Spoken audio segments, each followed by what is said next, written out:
Where do you want to sit there? Doesn't matter. Great.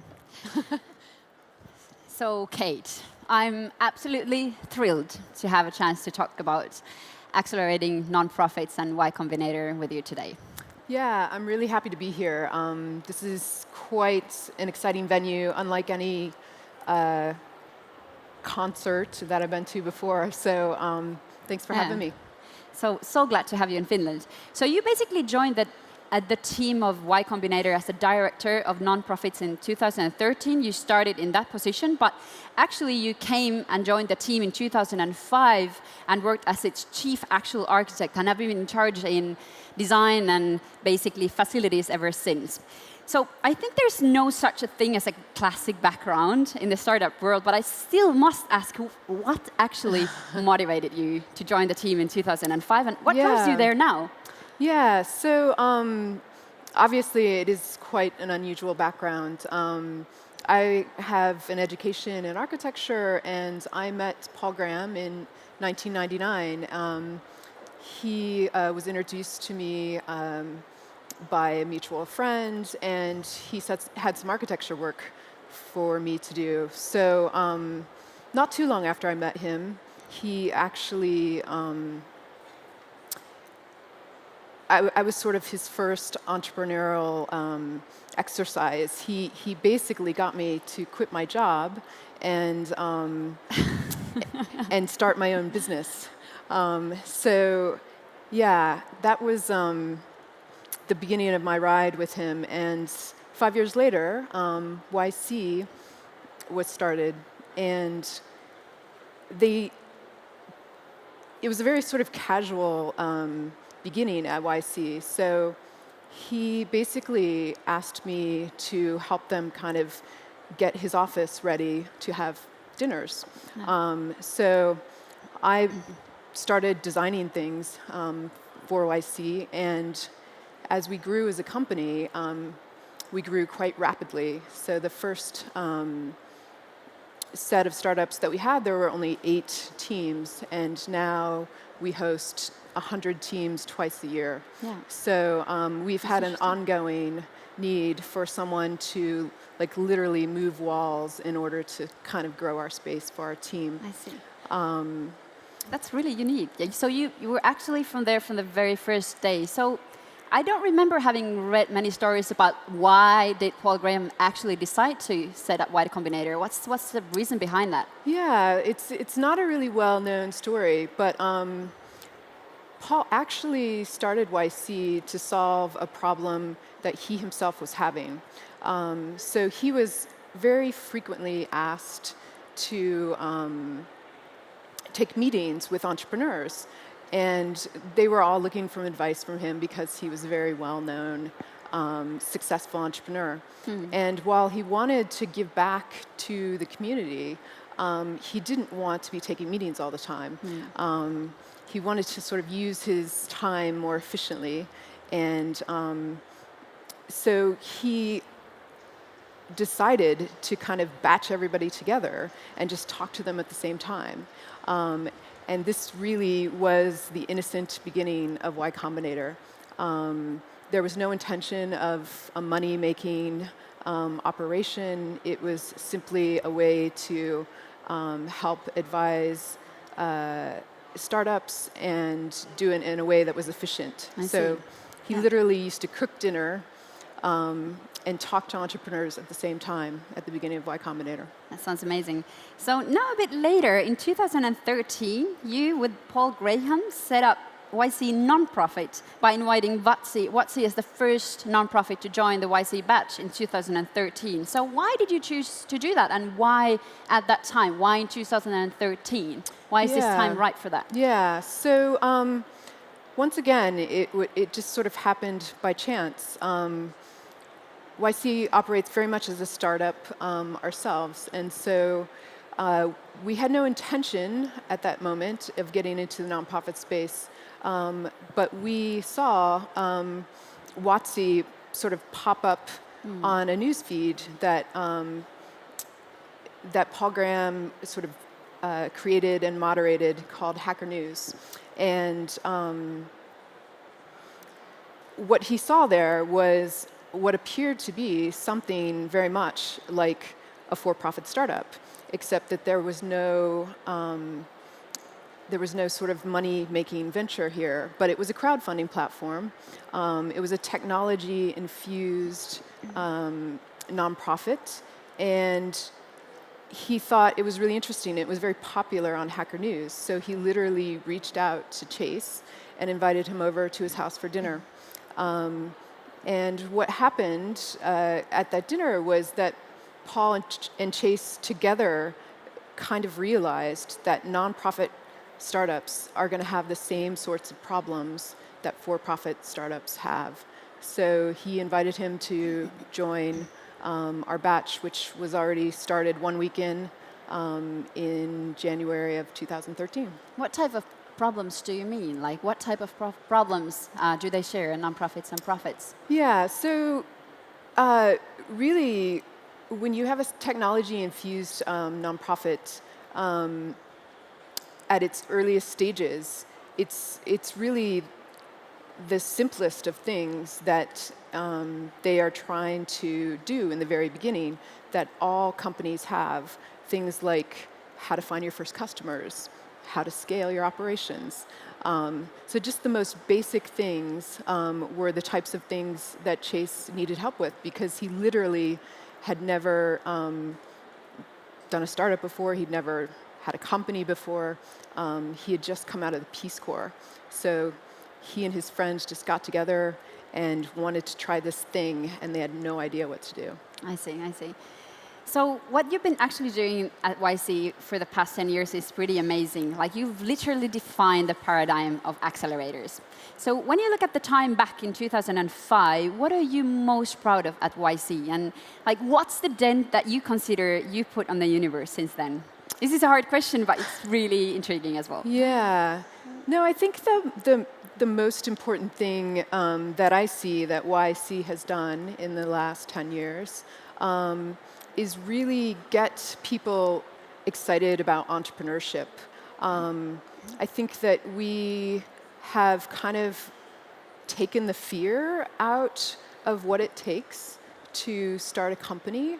And I think we've done that in some ways by publishing a lot of what we do so the public can kind of consume it, and then also distilling it down really into really basic pieces where we ask people to work on their product, whatever that is, talk to their users, and measure their impact on a weekly basis. Like, those are the fundamental steps, the first steps that anyone should take when starting a startup.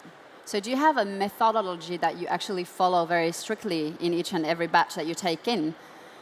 And during the programs, I mean. Yeah, I mean, it really is exactly what I just said. Oh. We ask people to work on their products and to talk to their users without actually getting feedback from the people you're trying to create a product for. You're not going to create a good product. So we ask people to get a small number of people who love their product instead of a larger number of people who like it. I see. And we ask them to measure, and that if you measure on a weekly basis, then I think you'll get a good sense of whether you're actually making progress. And in the beginning, when you only have one user, if you have two the second week, then you've increased your 100%. customers by 100%. So, yeah, so it's a fairly simple methodology in the beginning. Yeah. So, but now if you imagine me and you sitting here on this sofa in 2025, where do you see yourselves then? And what was the moonshot you reached out to in between 2015 and 2025? Yeah, I mean, I think the goal and mission of YC is really to reach out and work with as many entrepreneurs, as many founders as we can. We want to create as many innovative and world impactful companies as possible. So we've created a number of programs recently to try to kind of broaden our reach a little bit. And those are the fellowship program, the YC growth program, and the YC research program. So a lot of information on each and every one of those that we probably shouldn't go into. But each of those programs is somewhat new, and it allows us to actually touch a lot more people.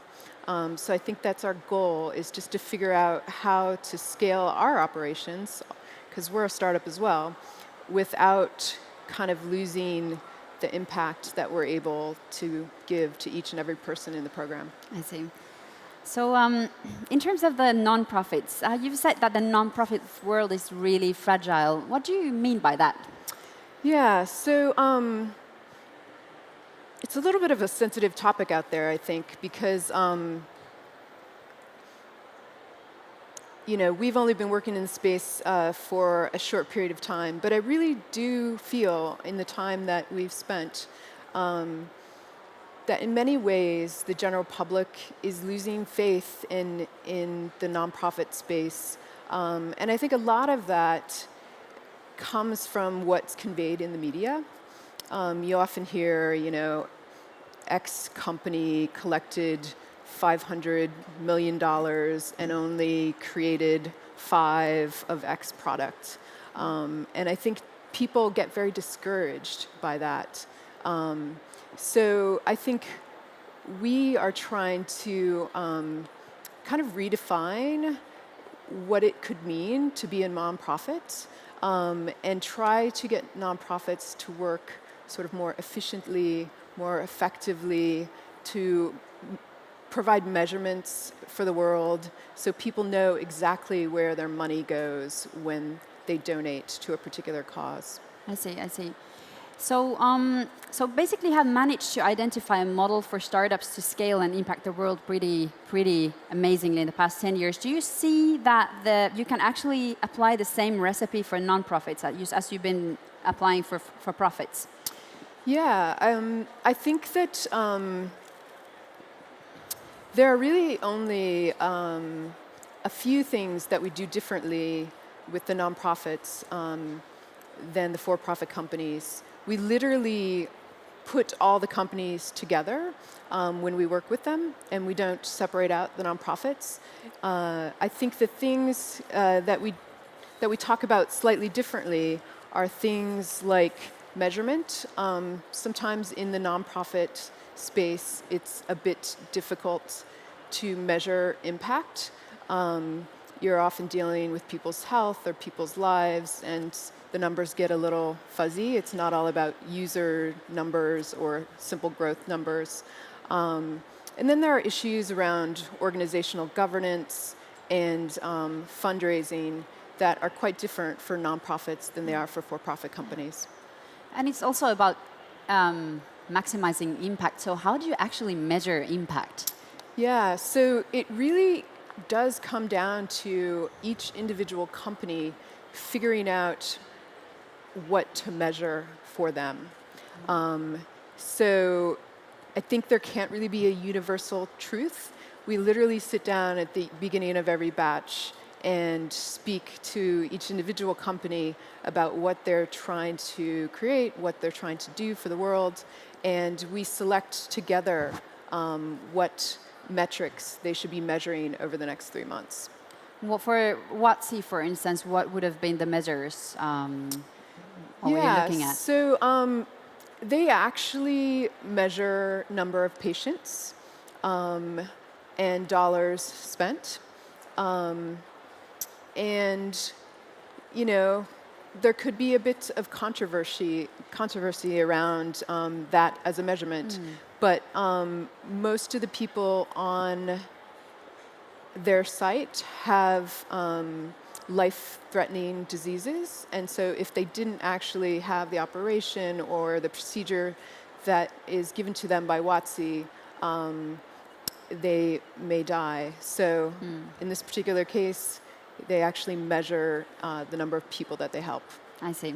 I think we're quickly running out of time, but there is are. one question I really want to pose to you, because I know there are a lot of entrepreneurs here in the audience who would do anything to participate in your program. So what should these nonprofits do in order to catch your attention? Like, what are the top 3 things and qualities that teams really, really should pay attention to in order to catch your attention? Well, first and foremost, people should apply. We run 2 batches a year, and one starts in January and one starts in June. So applications open up a few months in advance of those, so people should go online and apply. What we look for in the nonprofit realm is some of the same aspects that we look for in the for-profit. From a founder perspective, we look for people who are really determined. So we look for a group of founders who will not give up. And then we have a couple other criteria that we feel is important in the nonprofit space. One being, we are really interested in working with technology-infused nonprofits. And we realize that not every nonprofit needs technology, but because we as a group are 90% technologists, it's the way that we can really help people out there. And then we are also looking for people who are working on some of the world's most difficult problems and really have the desire to create broad impact. So we're looking for people that are doing really big things. We have an appreciation for a sustainable business model. So it's not a requirement, but we would really love to see people who are reaching some sustainability of their operations so that they're not continually fundraising. Okay, great. I think there are a lot of teams who actually fit in your criteria, also in here in Slush in these couple of days. So, Kate, it was an absolute pleasure to have you here. I wish you and YC all the best with your endeavors. And Kate will be here in the next couple of days. So in case you have any questions to her, just try to find her and ask your questions. And I'll do a dangerous thing. I'll give you my email in case there are any entrepreneurs here who feel they fit our criteria and would like to email me directly. It's kate@Y-Combinator.com. Okay, now everybody's sending emails to kate@Y-Combinator.com. Thank you so much, Kate. Let's give applause to Kate. Thank you. Thanks so much. Thank you.